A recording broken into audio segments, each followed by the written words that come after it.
Assalamualaikum warahmatullahi wabarakatuh. Waalaikumsalam warahmatullahi wabarakatuh.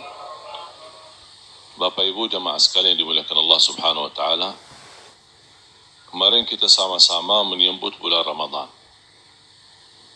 Dan semakin datangnya Ramadan semakin cepat. Tahun yang akan datang masuknya Ramadan akan jauh lebih cepat. Dan semakin datang Ramadan lagi akan lebih cepat. Kenapa? Kenapa Ramadan ini selalu cepat? Karena kita di akhir zaman. Ciri-ciri hari kiamat. 1 bulan sama seperti 1 minggu. 1 minggu sama seperti 1 hari. 1 hari sama dengan seperti 1 jam. 1 jam sama seperti membakar lilingnya atau membakar sebuah daun dari pohon yang kering. Begitu cepat. Karena Rasulullah SAW mengingatkan sebelum terjadi hari kiamat, salah satu cirinya dan tanda-tandanya ada kehabisan waktu. Kita selalu ingat usia yang begitu berjalan. Dan ketahuilah nanti di hari kiamat bakal ditanya oleh Allah SWT tentang usia kita. Bukan berapa usiamu, tapi apa isi usiamu. Makanya para sahabat ketika ditanya berapa usiamu, ada yang berkata 10 tahun, ada yang berkata baru 15 tahun. Padahal terlihat mereka tua-tua, karena mereka tidak menghitung masa jahiliyahnya. Mereka menghitung masa ketika terima Islam. Itulah dianggap umur yang sebenarnya. Umur yang terisi taat, bermanfaat. Umur yang jauh dari kemurkaan Allah Subhanahu wa taala. Bahkan yang disebutkan hari Id, hari lebaran, hari kebanggaan, bukan hari raya Idul Fitri atau Idul Adha. Tapi bagi setiap muslim, hari yang tidak terisi dosa maksiat itu hari Id. Karena dia merasa merayakan dirinya selamat dari dosa dan maksiat. Bapak Ibu jamaah sekalian yang dimuliakan Allah Subhanahu wa taala. Ramadan. Dari kalimat Ramadan sendiri bisa kita mengambil kesimpulan, makna dan kaitan dengan ampunan. Sering saya menerima pertanyaan, apa kaitan Ramadan dengan ampunan? Asal kalimat Ramadan adalah ramda. Apa itu ramda? Padang pasir. Pasirnya di padang pasir, apalagi di musim panas, begitu luar biasa panasnya. Dan ramda yang mengambil makna, kalau orang yang sering ke padang pasir, apalagi di musim panas, kira-kira bertambah hitam atau putih? Hitam. Dan pasir, ramda dan Ramadan.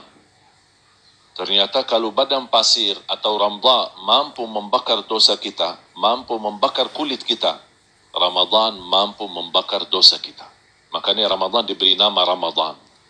Karena ujung dan inti daripada Ramadan, makna yang istimewa di bulan Ramadan adalah kita mendapatkan ampunan. Makanya celaka, sebagaimana hadis yang diriwayatkan Imam Bukhari, celaka seorang hamba bertemu Ramadan tapi tidak diampuni Allah. Itu termasuk hamba yang celaka. Sampai kata ulama, kalau tidak diampuni oleh Allah di bulan Ramadan, kapan kira-kira diampuni lagi? Kesempatan bulan ampunan. Setiap hari Allah mengampuni hamba-hambanya. Setiap hari Allah membebaskan hamba dari neraka Jahannam. Bahkan Rasulullah SAW pernah naik mimbar.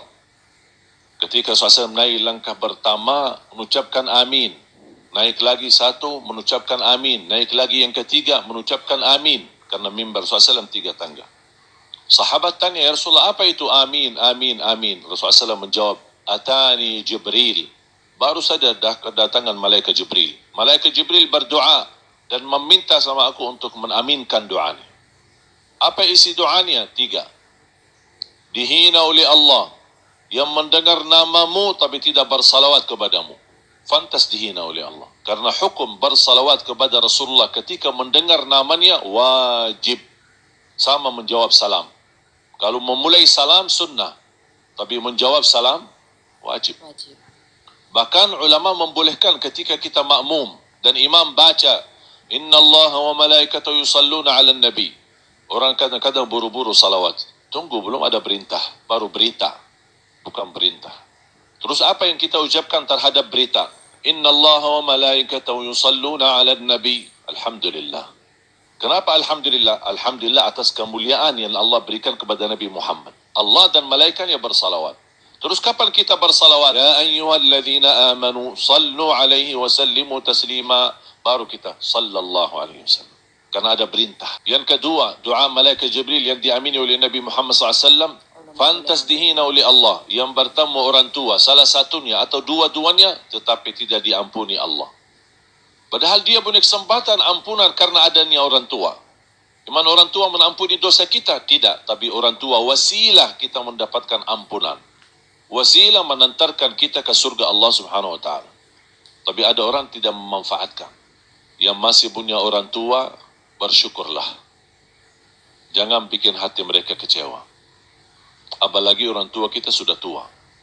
Barangkali selera mereka tidak sama dengan kita. Sudah beda fikiran, beda masa. Masa mereka beda sama masa kita sekarang. Karena sangat susah kita nanti dalam kehidupan kalau ternyakiti orang tua. Jangankan menyakiti dari sikap dan perbuatan. Ibu lagi main remote, lagi nonton TV, ganti sana sini, ganti, diam di satu channel. Kita negur, Bu, jangan main remote ini, nanti rusak. Itu sudah dosa, bahkan dosa besar. Caranya gimana? Bu, sini, saya bantu. Ambil dengan lembut dan beritahu. Kita bisa lebih baik. Hati-hati sikap dan ucapanmu terhadap orang tua. Kalau terjadi meneteskan air mata orang tua karena sikap dan cara kita, akan mengundang azab dan membuka pintu neraka. Usahakan selalu membuat mereka senyum. Doa yang ketiga, fantas dihina oleh Allah yang bertemu Ramadan tapi tidak diampuni Allah. Jemaah sekalian, jangan gagal dapat ampunan di bulan suci Ramadan. Yang sudah lalu tidak usah bahas. Rasulullah SAW bersabda di hadis yang sahih, tunjukkanlah darimu yang terbaik untuk Allah di bulan Ramadan. Tunjukkan, kata Rasulullah. Itu permintaan Nabi Muhammad. Berkenan gak kita ikuti? Tunjukkan yang terbaik darimu untuk Allah di bulan suci Ramadan. Yang terbaik tarawih, yang terbaik baca Quran, yang terbaik sedekah. Termasuk sedekah. Kana Rasulullah SAW ajwadan nas wa kana ajwada ma yakunu fi Ramadan. Rasulullah SAW terkenal sebagai orang yang dermawan dan terlihat kedermawanannya di bulan suci Ramadan. Lebih kedermawanannya dibanding bulan-bulan yang lain. Bulan Ramadan, bulan Al-Quran. Fantas kita habiskan waktu dan masa bersama Al-Quran. Ketika anda merasa berdosa, bermaksiat, ingat Allah, taubat. Dan berita gembira bagi orang yang masih berlaku dosa. Allah SWT berfirman di hadis yang qudsi, Ya ibna Adam, law balagat dhunubuka anana as-sama, thumma laqitani, thumma astaghfartani, laghafartu laka ala ma kana minka wala ubali. Wahai anak Adam, kalau dosa-dosamu sampai ke lapisan langit, tapi kamu selalu beristighfar, aku akan ampuni semuanya dan aku tidak peduli berapa banyaknya. Syaitan membutuhkan waktu, tenaga, fisik, berhari-hari untuk menggoda kita untuk berlaku dosa dan maksiat. Kita ingat Allah, istighfar, Allah segera ampuni. Kata syaitan, capek deh. Karena Allah terlalu cepat mengampuni dosa kita. Cuma satu syaratnya, mohon ampun. Apalagi di bulan suci Ramadan. Apalagi di 10 malam terakhir, sebanyak-banyaknya doa Siti Aisyah yang diajarkan oleh Nabi Muhammad SAW. Rasulullah, kalau saya menyambut dan kedatangan 10 malam terakhir, apa yang saya lakukan amalan? Rasulullah SAW, banyak, Allahumma innaka afuun tuhibbul afwa fa'fu anni. Di dalam sujudnya, di luar salatnya, boleh jadi wirid. Boleh jadi wirid. Sehari-hari kita, kemana saja pergi, Allahumma innaka afuun tuhibbul afwa fa'fu anni. Allahumma innaka afuun tuhibbul afwa fa'fu anni. Dan kata afu jauh lebih tinggi daripada ampunan. Kalau diampuni Allah, masih belum tentu kehapus dari buku amal. Masih ada bekas. Bekasnya dosa masih ada. Tapi kalau afu, terhapus dari buku amal. Tidak terbekas sama sekali. Tidak ada akan tersisa. Dihabiskan semua. Makanya afu jauh lebih tinggi daripada ampunan. Ighfirli. Fantasnya di bulan suci Ramadan. Jangan karena bulan suci Ramadan. Saya baca dalam sejarah. Ulama Al-Quran dan Ahlul Quran. Mereka lebih banyak khatam Al-Quran di bulan Sya'ban. Makanya bulan Sya'ban disebut bulanu Ahlul Quran. Kenapa? Karena mereka mulai dari Sya'ban mempersiapkan diri menyambut Ramadan. Tinggal begitu datang Ramadan, tinggal lanjut saja. Saya merasa bangga karena bisa memperjuangkan Al-Quran di Indonesia. Dan selalu saya dorong jamaah, kalau anda gagal menjadi penghafal Al-Quran, jangan gagalkan anakmu. Kalau itu pun tidak berhasil, jangan tidak punya saham untuk program Al-Quran. Apa saja, sahamnya, wakafnya, sedekahnya, zakatnya, untuk Al-Quran. Supaya nanti di hari kiamat ada walaupun satu saham menjadi saksi baik untukmu, menjadi orang-orang yang mencintai Al-Quran walaupun belum hafal Al-Quran. Supaya nanti di hari kiamat dapat syafaatnya Al-Quran. Allah melihat perbuatan kita. Kata Allah SWT, ini hamba walaupun belum hafal, tapi begitu luar biasa kedermawanannya untuk Al-Quran. Ini kitabullah. Kita wajib bela, kita wajib perhatikan, kita wajib melayani, kita wajib menjadikan teman sejati, teman akrab. Apalagi di bulan suci Ramadan. Yang paling sangat rindukan ketika kami libur sekolah. Kalau di sana dulu libur sekolah lumayan panjang. Tanggal 1 Ramadan sampai 20 Dzulhijjah, libur panjang. Kalau kita senang, hobi libur di sana. Karena semua bulan ibadah diliburkan. Sekarang mulai agak dirubahkan, 1 Ramadan libur, tapi nanti tanggal 20 Syawal masuk lagi. Nanti pas sebelum haji libur lagi. Untuk memberikan luang dan kesempatan. Saya ingat di masa sekolah, SMP dan SMA, lomba-lomba saya bersama teman-teman ketika kita di Masjid Nabawi untuk memperbanyak khatam Al-Quran. Kalau saya tanya, anda berapa jam megang Al-Quran? Sedangkan anda mampu khatam Al-Quran. Saya sudah pernah coba dan tes. Khatam 30 juz Al-Quran membutuhkan waktu 10 jam. Ada teman saya yang mampu selesaikan bacaan Al-Quran dari Al-Fatihah sampai An-Nas dalam waktu 7 jam 48 menit. Makanya saya perhatikan, kalau Imam Syafi'i 2 kali sehari, kalau anggap standar 10 jam, berarti 20 jam. Sisa 4 jam. Apa yang dilakukan oleh Imam Syafi'i dalam waktu 4 jam? Urusan keluarga, cari nafkah, tulisan buku ilmu, dakwah, salat tahajud, yang lain-lain. Apa yang bisa habiskan? Ternyata begitu luar biasa mereka sayang sama Al-Quran. Makanya jamaah sekalian, saya harap, mari kita tunjukkan yang terbaik di bulan suci Ramadan untuk Allah. Kalau sebelum ini suka masbuk, kita harus bersungguh-sungguh, berazam, sisa bulan Ramadan saya tidak mau masbuk lagi.